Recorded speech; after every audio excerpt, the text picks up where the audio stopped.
The whispers followed Zara O'Brien like a shadow. Growing louder with each step, she took down Willow Creek's dusty Main Street.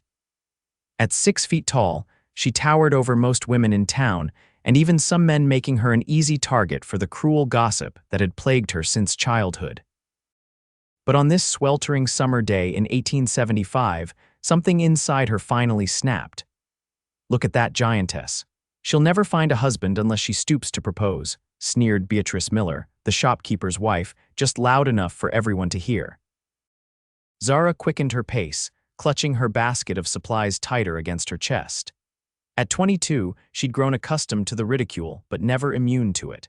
Her height had become both her defining feature and her prison in this small Montana town. "I heard she has to special order her dresses from back east," another voice added. "No normal woman needs that much fabric." Tears stung Zara's eyes as she ducked into the alleyway beside the general store, pressing her back against the rough wooden wall.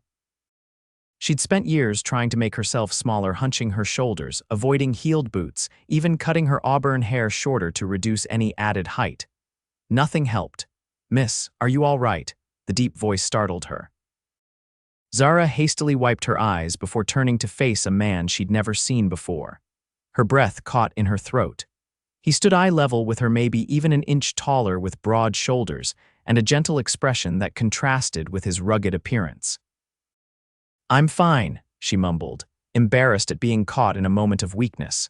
The stranger stepped closer, removing his hat to reveal sandy blonde hair and the kindest blue eyes she'd ever seen. "Forgive me for intruding, but you don't look fine." "It's nothing I'm not used to," Zara replied, straightening her posture reflexively before catching herself and slouching again. The man tilted his head, studying her curiously.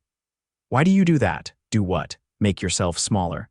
"Stand tall, miss, it suits you better." Heat rushed to Zara's cheeks. "Easy for you to say, you don't have to live with being a spectacle."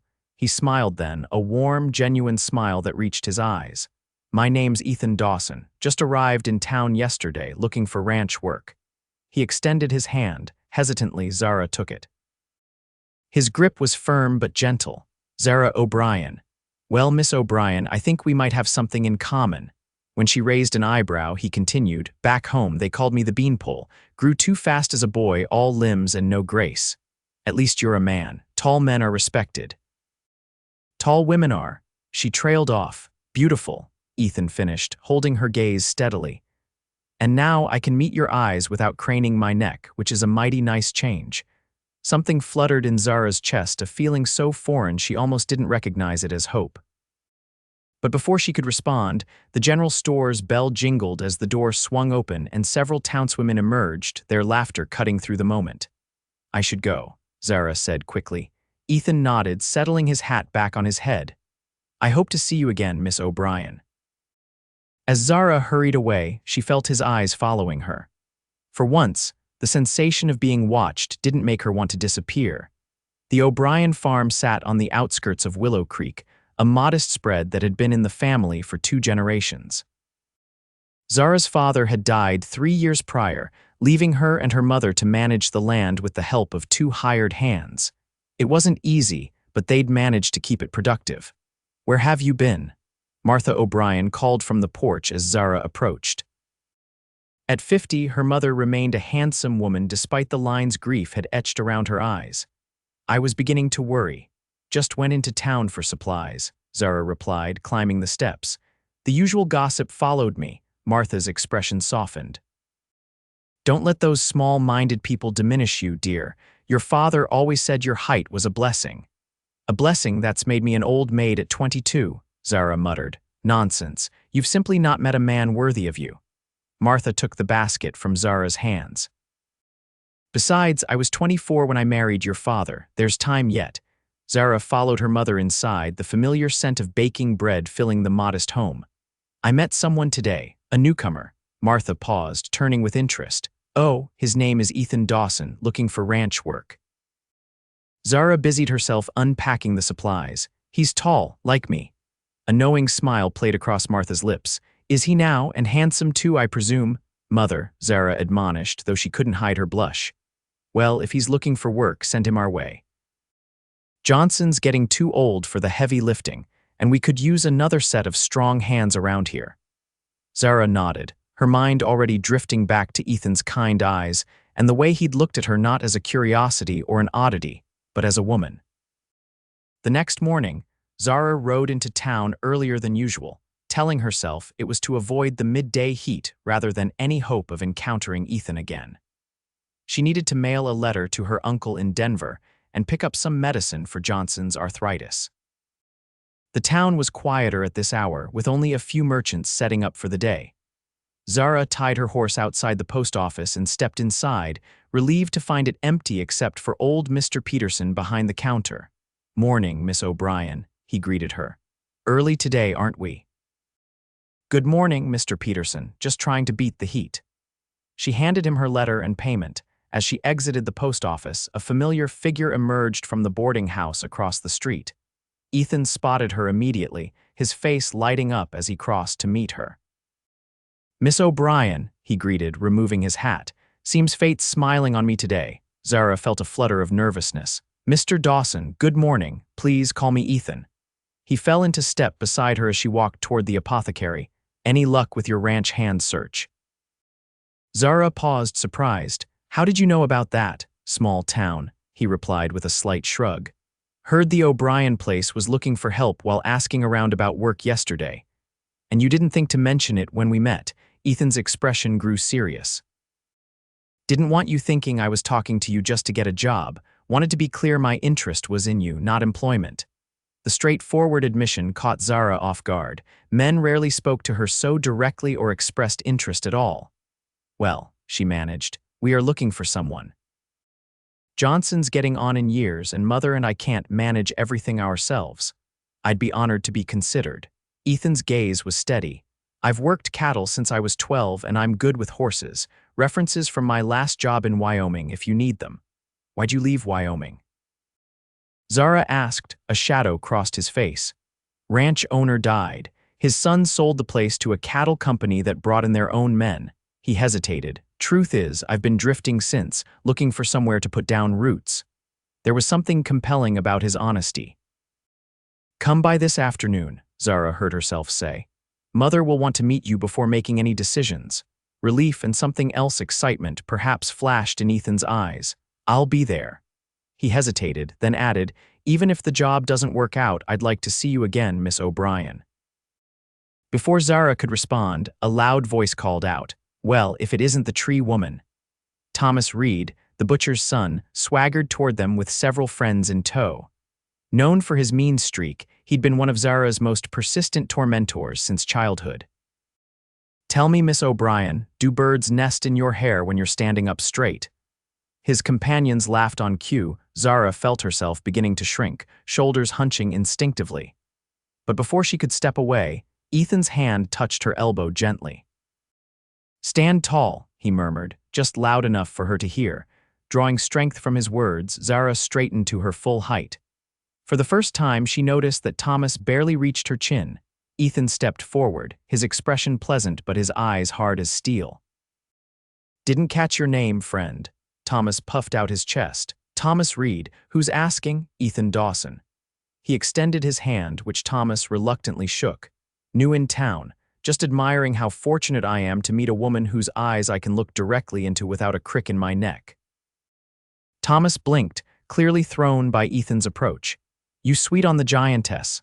I'm sweet on a lady who carries herself with dignity despite small men trying to cut her down to their size." Ethan's smile never wavered, but there was an edge to his voice that made Thomas take a step back. "Come on, boys," Thomas muttered. "Got better things to do." They retreated, throwing confused glances over their shoulders. When they were out of earshot, Zara released a breath she hadn't realized she was holding.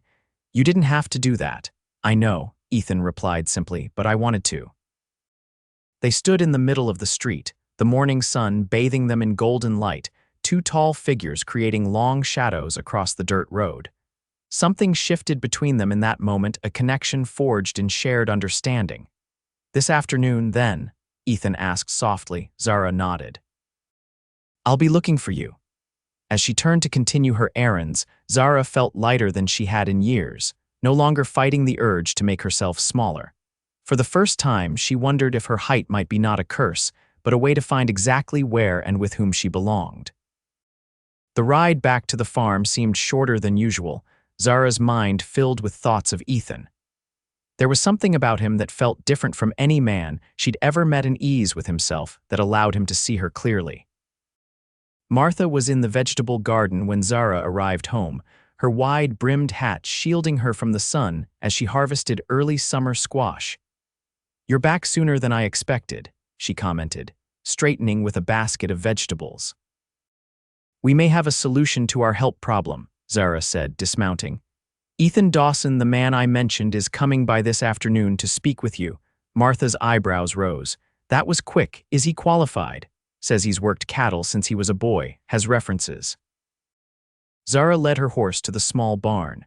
"He stood up for me in town today, against Thomas Reed." Her mother followed her into the barn's shade. "Did he now? And how exactly did he do that?" As Zara unsaddled her horse, she recounted the confrontation, including Ethan's words about meeting her eyes. She didn't look at her mother while she spoke, focusing instead on brushing down her mount, but she could feel Martha studying her. "Sounds like this young man sees what I've always seen," Martha said finally. "Your father would have liked him already, just for that." "Don't get ahead of yourself, Mother," Zara warned. "We're hiring a ranch hand, that's all." Martha smiled knowingly. "Of course, dear, just a ranch hand." The afternoon stretched endlessly as Zara found herself checking the road more frequently than necessary. She changed her dress twice before scolding herself for foolishness and settling on her everyday blue calico. Still, she took extra care with her hair, pinning the auburn waves into a neat arrangement. Just after 3 o'clock, the sound of hoofbeats announced a rider approaching.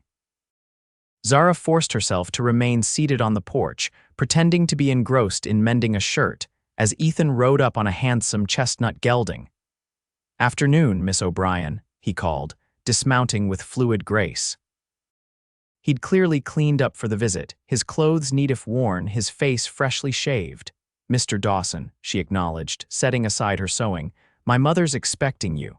Martha emerged from the house at that moment, wiping her hands on her apron. "You must be Mr. Dawson." "I'm Martha O'Brien." Ethan removed his hat. "Madam, thank you for considering me for the position." "Well, let's not stand on ceremony. Come inside and we'll discuss what we need and what you can offer." As they entered the house, Zara noticed Ethan's eyes taking in the modest but well-kept home, the sturdy furniture her father had made, the faded curtains her mother had sewn, the photographs on the mantel that told their family story. They sat at the kitchen table while Martha poured coffee. "My husband built this place 25 years ago," she explained. "Started with nothing but determination and a good eye for land. We run about 60 head of cattle now, mostly Herefords, and grow enough to feed ourselves and sell some at market." "It's a fine spread," Ethan said sincerely. "Reminds me of where I grew up in Nebraska." "And where have you worked since then?"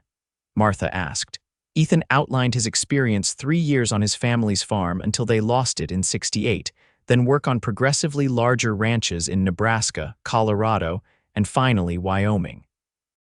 He spoke candidly about his skills and what he'd learned, impressing even Zara with his knowledge of cattle breeding and land management. "We can offer room and board plus $15 a month," Martha said when he finished. "It's not much, but it's fair," Ethan interrupted. "And if you're willing to let me try some of the breeding techniques I learned in Wyoming, I think you'll see better calves next season." Martha glanced at Zara, a subtle question in her eyes. Zara gave a slight nod. "Well then, Mr. Dawson, it seems we have ourselves an arrangement. When can you start? I can fetch my things tomorrow and be ready to work by noon if that suits you." "That would be fine." Martha rose from the table. "Zara, why don't you show Mr. Dawson around the property while I start supper? You're welcome to join us, Mr. Dawson." "I'd be honored, Mrs. O'Brien." Outside, the late afternoon sun cast long shadows as Zara led Ethan toward the barn. She was acutely aware of him walking beside her, not hunching to appear smaller, not stooping to accommodate her as shorter men sometimes did. "Your mother's a strong woman," Ethan commented. "I can see where you get it. She's had to be, especially since father died. I'm sorry for your loss." They reached the barn, where Zara showed him the stalls, the tack room, and the small adjacent quarters where he would stay. The previous ranch hand had lived there before moving to town to be closer to his daughter's family. "It's not much," Zara apologized, noting the sparse furnishings: a narrow bed, a small table, a chair, and a chest for clothing. "It's more than enough," Ethan assured her. "I've slept under the stars more nights than I can count. A roof and walls are luxury." As they exited the barn, Ethan paused. "Miss O'Brien, Zara, may I speak frankly?" Something in his tone made her heart quicken. "Of course. I want you to know that while I'm grateful for the job, that's not why I'm here." His blue eyes held her steadily. "I meant what I said in town. Meeting you yesterday, it felt like finding something I didn't know I was looking for." Zara felt heat rise to her cheeks. "Mr. Dawson, Ethan, please." "Ethan," she conceded. "I appreciate your kindness, but you should know that I've been the subject of jokes and pity my whole life. If this is some kind of it's not," he interrupted gently. "Zara, I've spent my life looking up at people literally and figuratively. Meeting someone I can look in the eye as an equal, it's rare and precious." He took a breath. "I'm not asking for anything, just the chance to know you better, beyond our working relationship." The sincerity in his voice was undeniable. Zara found herself nodding. "I'd like that." A smile broke across his face, transforming his features from handsome to breathtaking. "Then that's enough for now." They walked back toward the house, a comfortable silence between them. For the first time in her adult life, Zara felt no urge to hunch her shoulders or take smaller steps. Instead, she walked tall beside the man who seemed to value rather than mock the very thing that had set her apart all her life. Supper that evening was a surprisingly comfortable affair. Ethan charmed Martha with stories of his travels and demonstrated a knowledge of current events that revealed an educated mind behind his cowboy exterior. He took seconds of Martha's chicken and dumplings with such genuine appreciation that Zara's mother was practically beaming by meal's end. As the sun set, Ethan rose to leave.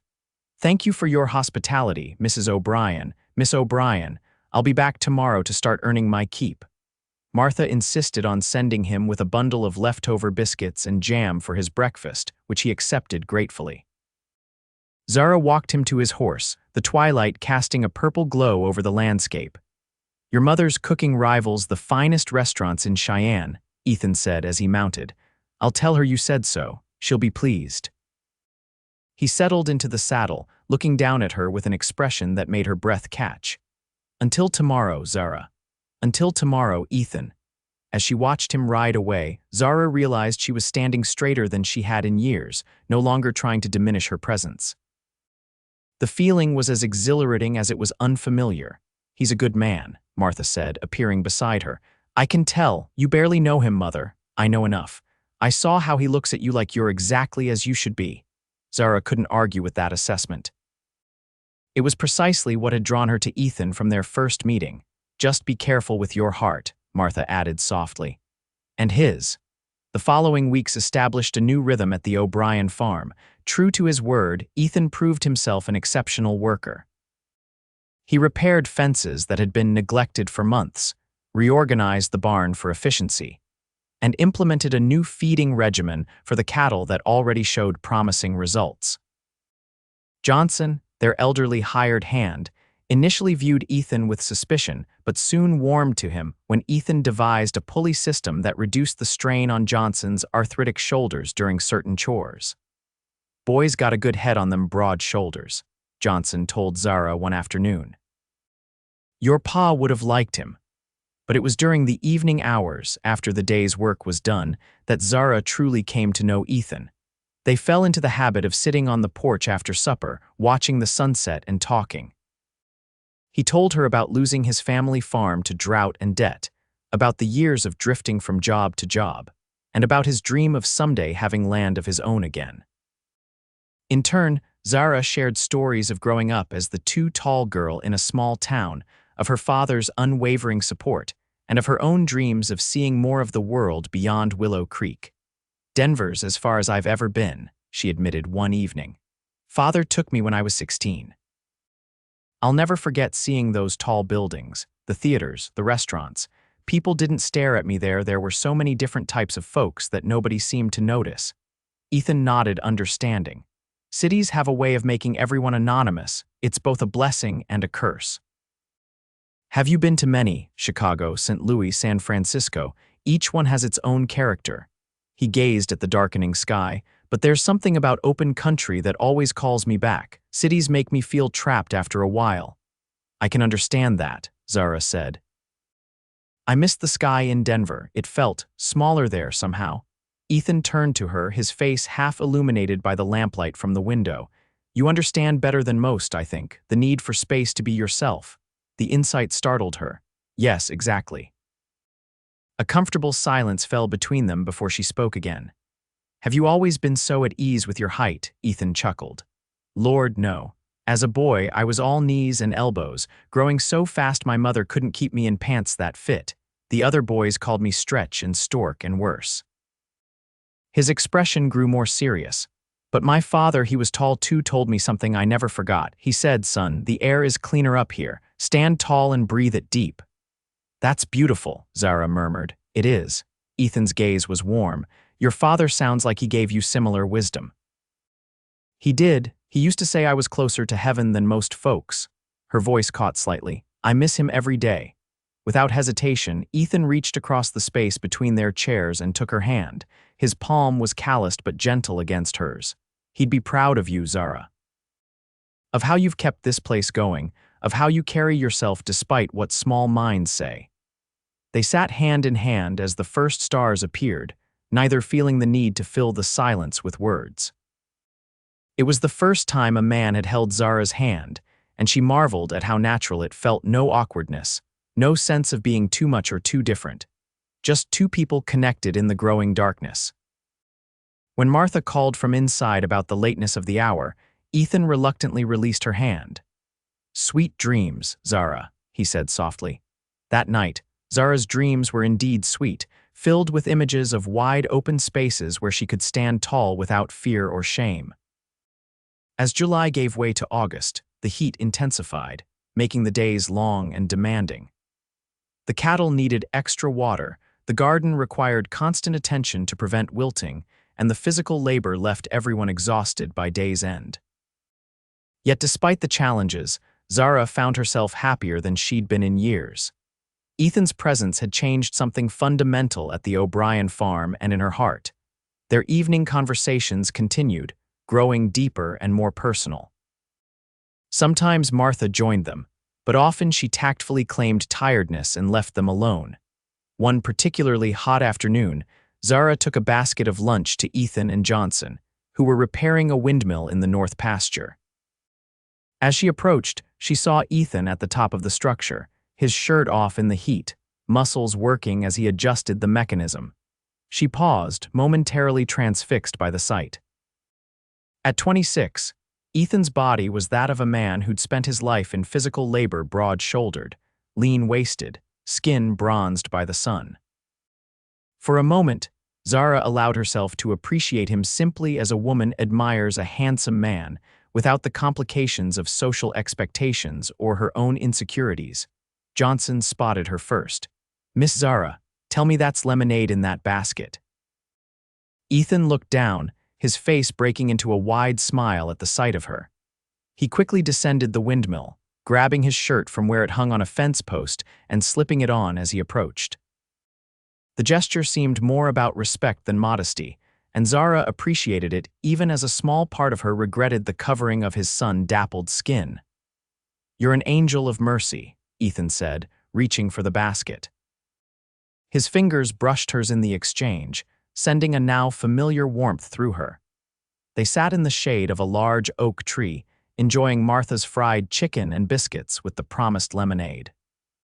Johnson, after eating quickly, announced that his old bones needed a short rest and retreated to nap under a nearby tree, leaving Zara and Ethan alone. The windmill seems to be giving you trouble, Zara observed. Nothing serious, just needs adjustment for these dry conditions. Ethan took a long drink of lemonade.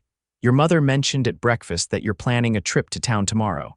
Yes, we need supplies and there are letters to mail. Would you mind company? I've some personal items I need to purchase. Zara felt a flutter of nervousness.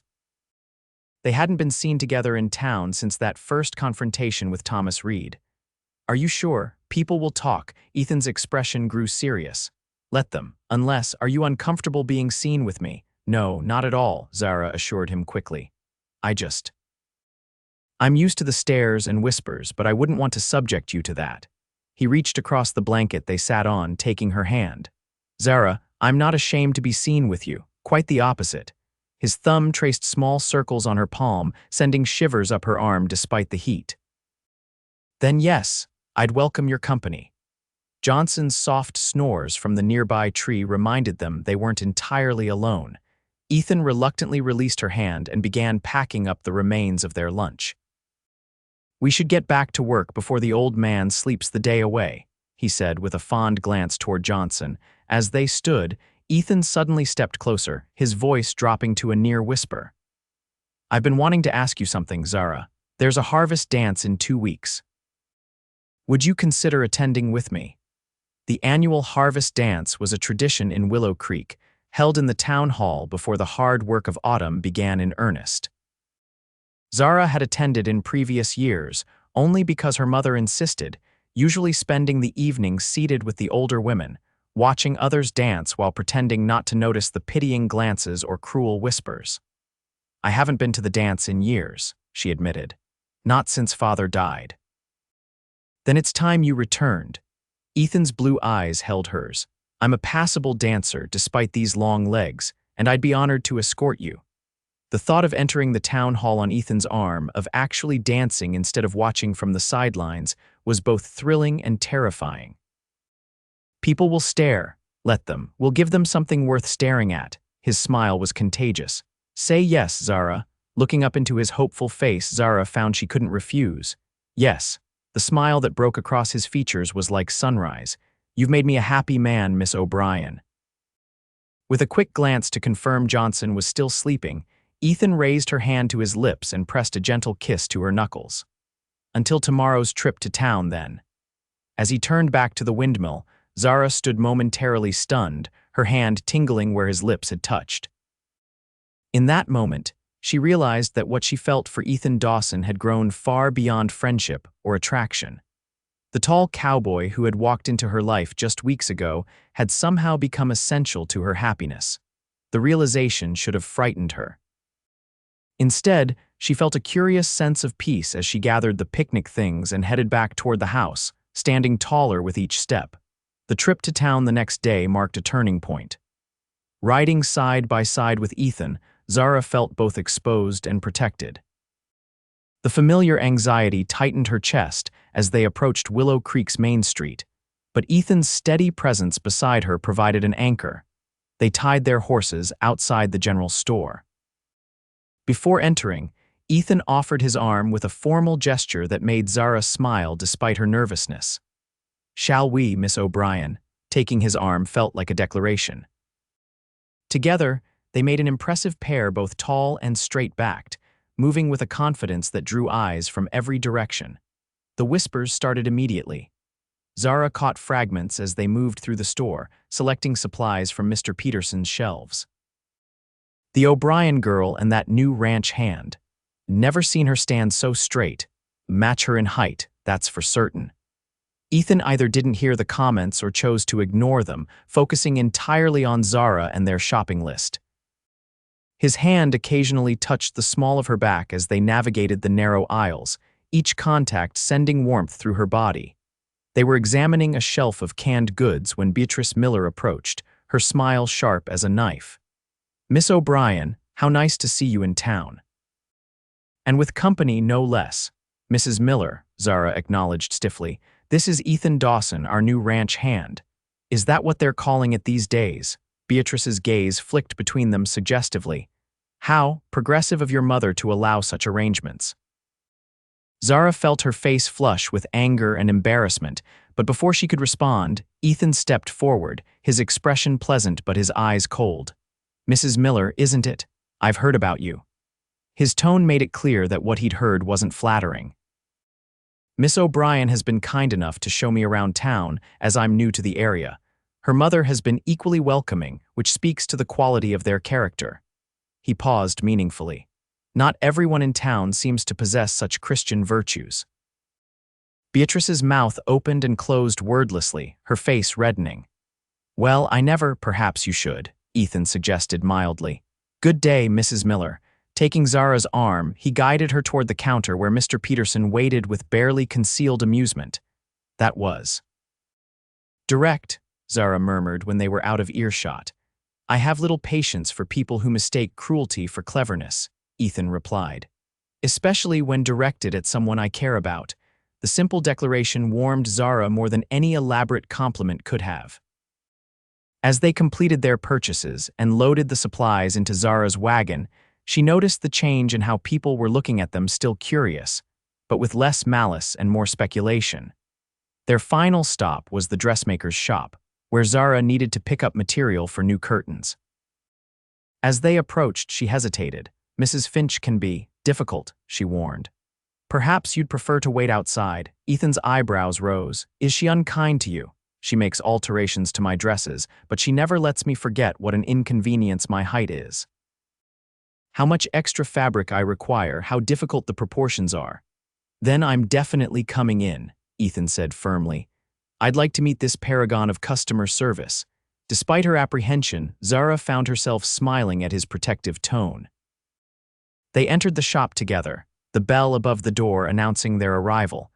Mrs. Finch, a thin woman with pinched features, looked up from her sewing. Her eyes widened at the sight of them, particularly Ethan, whose head nearly grazed the low ceiling beams. Miss O'Brien, she greeted, setting aside her work. I wasn't expecting you today. Good afternoon, Mrs. Finch. I've come for the curtain fabric Mother ordered. Zara moved toward the counter. This is Mr. Dawson, who works at our farm. Mrs. Finch eyed Ethan with undisguised curiosity. My, you are a tall one, aren't you? Almost makes Miss O'Brien look normal by comparison. Ethan's smile didn't reach his eyes. Miss O'Brien doesn't need to look normal, madam. She's perfect exactly as she is. The dressmaker blinked in surprise. Well, I just meant, I know what you meant, Ethan interrupted gently. But perhaps we could just conduct our business, the curtain fabric, if you please. Flustered, Mrs. Finch hurried to retrieve the package from a shelf behind the counter. As she wrapped it, she kept glancing between them with newfound speculation in her eyes. Will you be needing a new dress for the harvest dance, Miss O'Brien? She asked, her tone notably more respectful. I have some lovely blue silk that would complement your coloring. The question caught Zara off guard. Yes, actually, I will be attending this year. With Mr. Dawson, I presume. When Zara nodded, Mrs. Finch smiled genuinely for perhaps the first time in their acquaintance. Then you must let me make something special. Something that celebrates your height rather than disguises it. She glanced at Ethan. To compliment such a handsome escort. By the time they left the shop, arrangements had been made for Zara to return the following week for measurements. As they loaded the final package into the wagon, Zara shook her head in disbelief. I've known Mrs. Finch all my life, and she's never once suggested making me something that celebrates my height. Usually, she recommends dark colors to make me less noticeable. Ethan helped her onto the wagon seat before climbing up beside her. People respond to confidence, Zara. When they see you accepting yourself, standing tall beside someone who appreciates you, it changes how they see you. He took the reins, his arm brushing against hers. And for what it's worth, I think you'd look beautiful in blue silk. The ride home was filled with comfortable conversation and occasional laughter. Zara found herself relaxing completely in Ethan's company, no longer constantly aware of her height or how others might perceive her. With him, she was simply Zara, not the too tall girl, not the oddity, just herself. As they approached the farm, the setting sun bathed the landscape in golden light. Ethan slowed the horses, seeming reluctant to end their day together. Thank you for defending me today, Zara said softly. With Mrs. Miller and Mrs. Finch, I didn't say anything that wasn't true. Ethan's gaze was warm as it met hers. You're extraordinary, Zara O'Brien. I just wish you could see yourself through my eyes. How do you see me? The question slipped out before she could stop it. Ethan turned fully toward her, the reins loose in his hands as the horses plodded steadily homeward. I see a woman of grace and intelligence, strong enough to run a farm after losing her father, gentle enough to care for everyone around her. His voice deepened. Beautiful enough to take my breath away every time I look at you. The sincerity in his eyes made Zara's heart race. For a breathless moment, she thought he might kiss her. Instead, he reached out and tucked a stray strand of hair behind her ear, his touch feather light against her skin. "We should get these supplies home before your mother worries," he said softly. The moment passed, but something had shifted between them, a line crossed from friendship into something deeper, more meaningful. As they continued toward the farm, Zara found herself looking forward to the harvest dance with an anticipation she'd never before experienced. The following 2 weeks passed in a flurry of activity.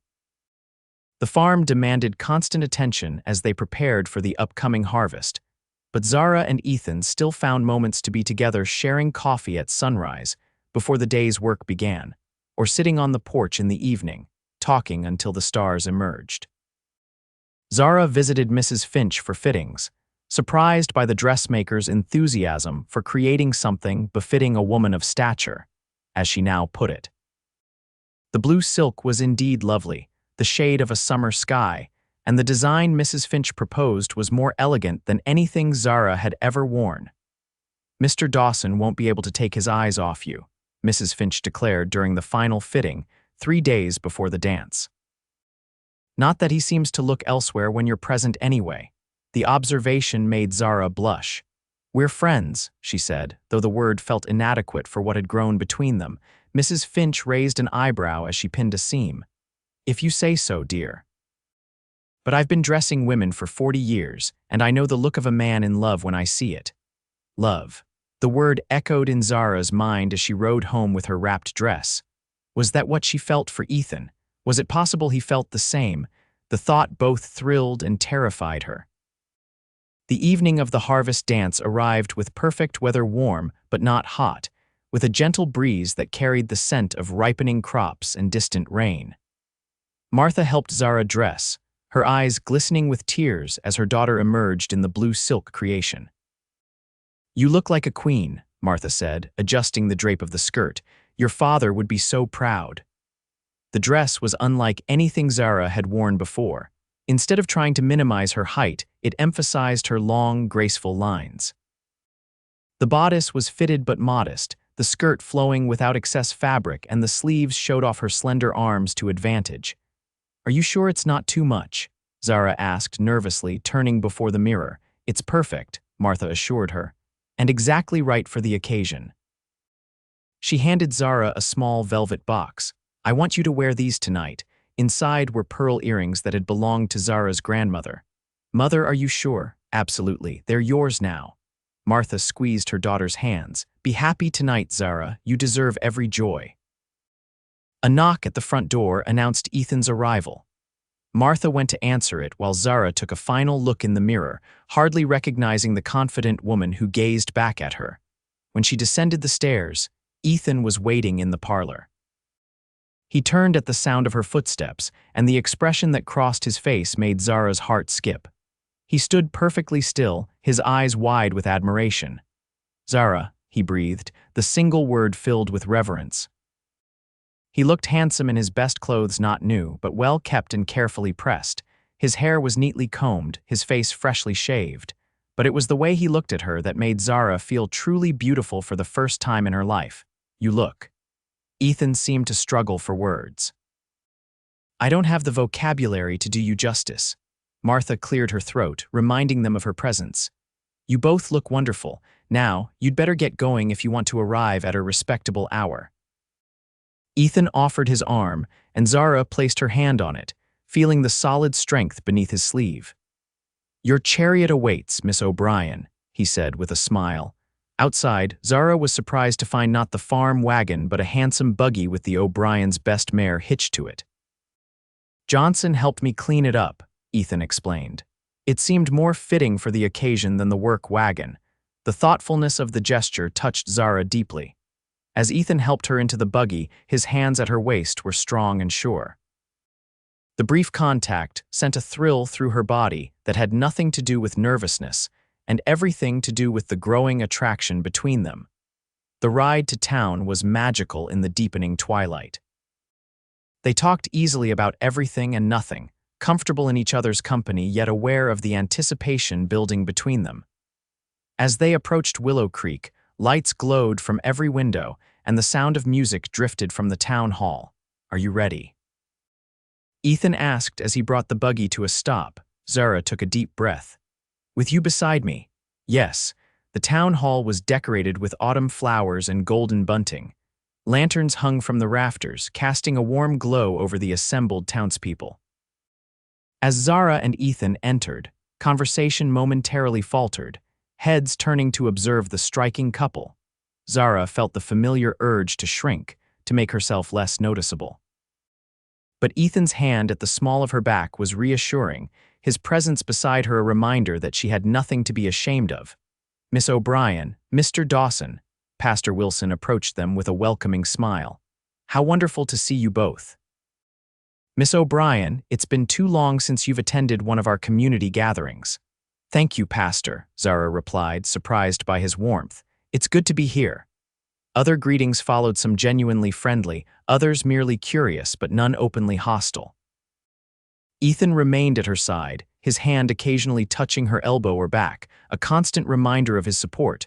When the band struck up a waltz, Ethan turned to her with a question in his eyes. "May I have this dance, Miss O'Brien?" Heart racing, Zara nodded. He led her to the dance floor, one hand taking hers, the other settling at her waist with respectful firmness. As they began to move to the music, Zara was acutely aware of the stares, the whispers. "Everyone's watching us," she murmured. "Let them," Ethan replied, his eyes never leaving hers. "They're seeing what I've known since the moment I met you, that you're the most beautiful woman in the room." He guided her through the steps with surprising grace for such a tall man. Zara followed his lead, gradually relaxing into the movement, into the pleasure of being held by him. "You dance well," she observed, smiling up at him. "My mother insisted all her sons learn, said no woman wants a clumsy ox stepping on her toes." His expression grew wistful. "She'd have liked you, Zara, very much." The personal admission touched her. Ethan rarely spoke of his family, the loss still painful even after years. "I wish I could have met her." "So do I." His arm tightened slightly around her waist. "But I think she'd be happy to know I found someone who makes me feel at home again." The words hung between them, meaningful and charged with emotion. As the music continued, they moved together as if they'd been dancing for years, two tall figures in perfect harmony. Zara became aware that other couples had given them space, forming an almost unconscious circle around them. But for once, she didn't mind being the center of attention. With Ethan, she felt not like a spectacle but like part of something beautiful. When the music ended, applause broke out, perhaps more enthusiastic than the band typically received. Ethan bowed to her formally, and Zara curtsied in return, both of them smiling at the small theater of it. "Punch," Ethan suggested, offering his arm once more. As they made their way to the refreshment table, Zara was stopped by several women who complimented her dress. Mrs. Finch, observing from nearby, looked smugly satisfied with her creation's reception. The evening continued like a dream. Ethan and Zara danced several more times, interspersed with conversations with townspeople who seemed to be seeing Zara in a new light.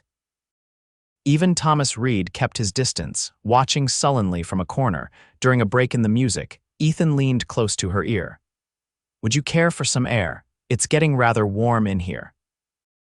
Zara nodded, allowing him to guide her toward the side door that opened onto a small garden behind the town hall.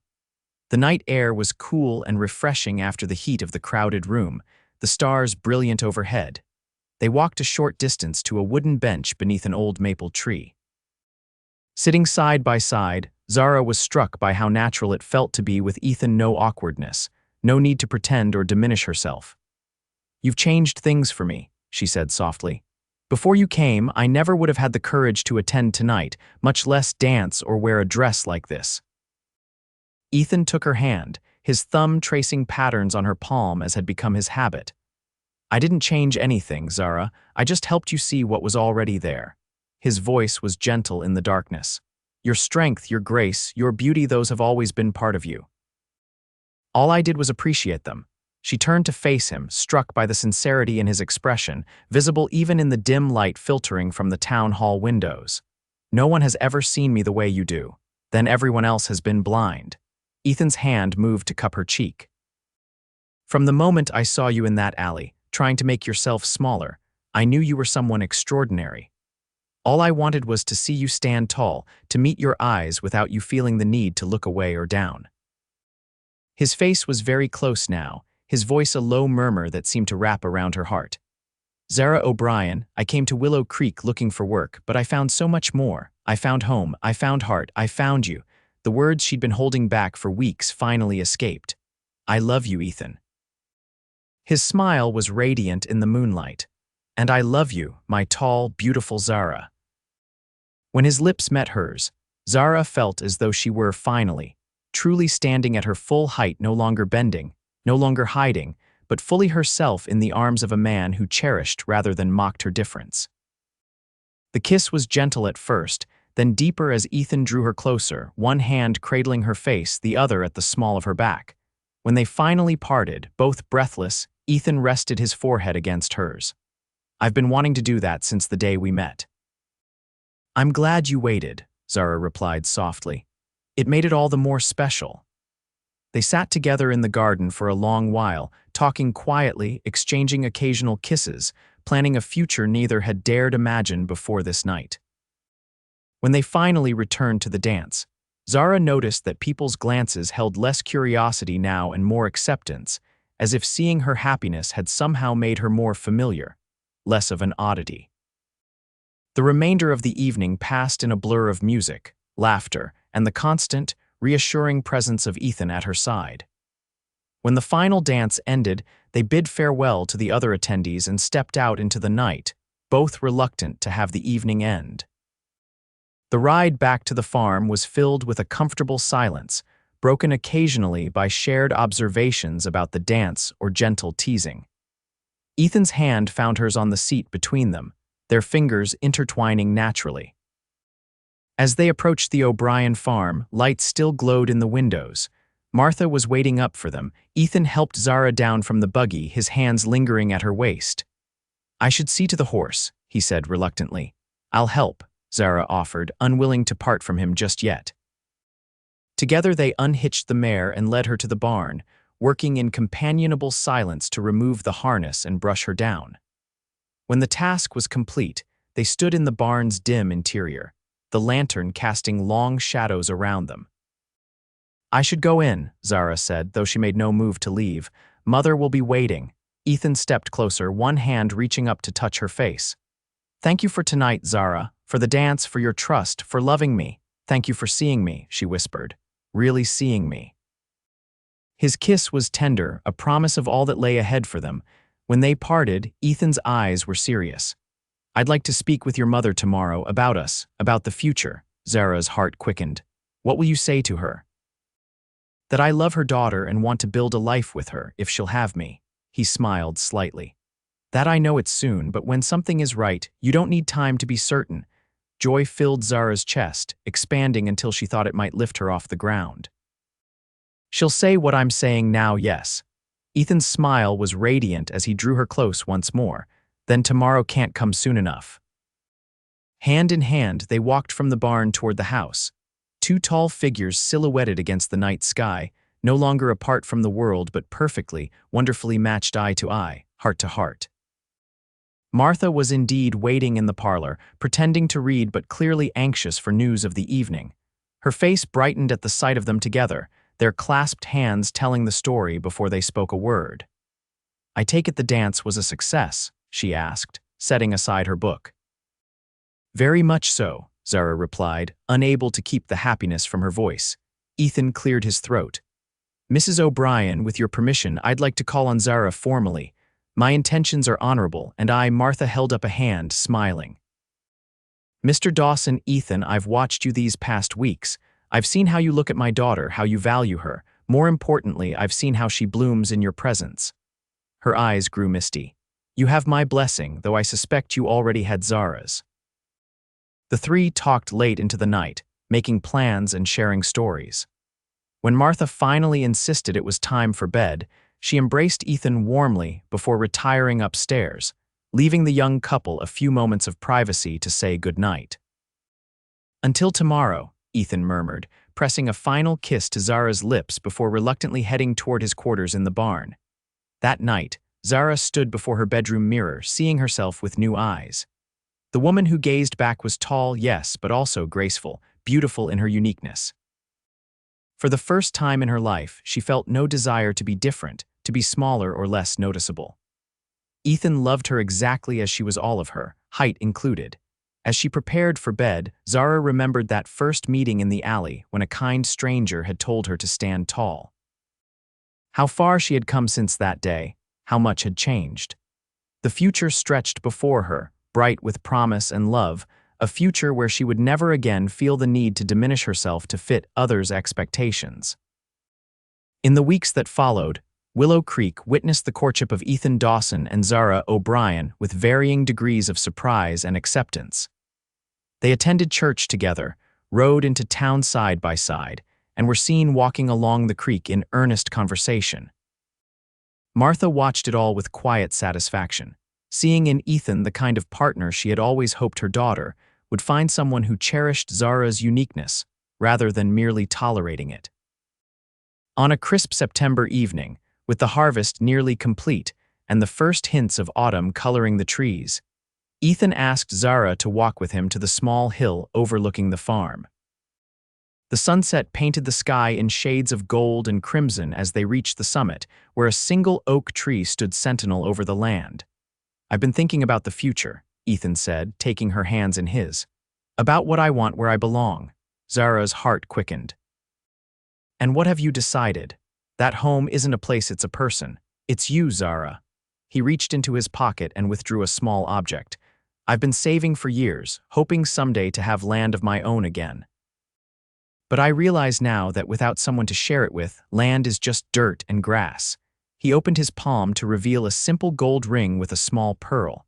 "This was my mother's. I'd be honored if you'd wear it." His blue eyes held her steadily. "Zara O'Brien, will you marry me? Will you build a life with me, stand tall beside me through whatever comes?" Tears filled Zara's eyes as she nodded. "Yes, Ethan, yes to all of it." As he slipped the ring onto her finger, Ethan's smile was brighter than the setting sun. "I promise to love all of you, exactly as you are, for all the days we're given." Their kiss sealed the promise, two hearts joining as completely as their lives would soon be joined. When they finally parted, Ethan kept his arms around her, both of them watching as the day's final light faded from the sky. "Do you know what I thought the first time I saw you?" he asked softly. "What? That God had created someone perfectly suited to meet my eyes." His gaze was tender as it held hers. "And my heart." Zara leaned her head against his shoulder, feeling truly at home in her own skin, in her own height, for the first time in her life. "Then he made two of us, perfectly matched." They were married on a bright October day, with the trees aflame in autumn colors, and the harvest safely gathered. The small church in Willow Creek was filled to capacity, not just with family and close friends, but with townspeople who had come to witness the union of the tall couple who had, in their own quiet way, changed perceptions. Martha wept happy tears as she watched her daughter walk down the aisle, standing straight and proud in a wedding dress that celebrated rather than disguised her height. Mrs. Finch had outdone herself with the creation, a gown of ivory satin that flowed like water, making Zara look like a queen from a fairy tale. But it was the look on Ethan's face as he watched his bride approach that moved the congregation most deeply, pure love and admiration, without a trace of the condescension or pity that Zara had endured for so long. "Dearly beloved," Pastor Wilson began, his voice carrying through the church. "We are gathered here today to witness the union of two souls who have found in each other what we all seek: acceptance, understanding, and love without condition." The ceremony was simple but meaningful, the vows spoken with clear voices and unwavering conviction. When Ethan and Zara were pronounced husband and wife, their kiss was met with genuine applause and a few happy tears from those who had witnessed their journey. The celebration afterward, held in the town hall where they had first danced together, lasted well into the evening. Even Thomas Reed approached to offer awkward congratulations, seeming genuinely chastened by the happiness so evident between the newlyweds. As the sun set on their wedding day, Ethan led Zara onto the dance floor for a final waltz. The other guests formed a circle around them, watching with smiles as the tall couple moved in perfect harmony. "Happy Mrs. Dawson," Ethan murmured against her ear. "Completely Mr. Dawson." Zara's smile was radiant. "And you, more than I ever thought possible." His arms tightened around her waist. "This is just the beginning, you know. We have a lifetime ahead of us." "A lifetime of standing tall together," Zara agreed. "I can't imagine anything more perfect." As the music faded, they remained in each other's arms, foreheads touching, eyes locked in a gaze that spoke of promises kept and a future bright with possibility. Around them, the townspeople of Willow Creek watched with new understanding, seeing not a mismatched oddity, but a love story written in perfect proportion.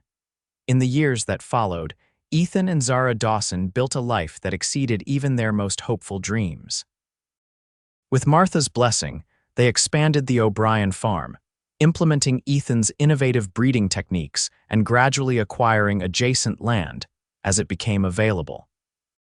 Their first child, a son they named after Zara's father, arrived a year after their wedding, a long-limbed baby who grew into a tall, strong boy with his father's kind eyes and his mother's determined spirit.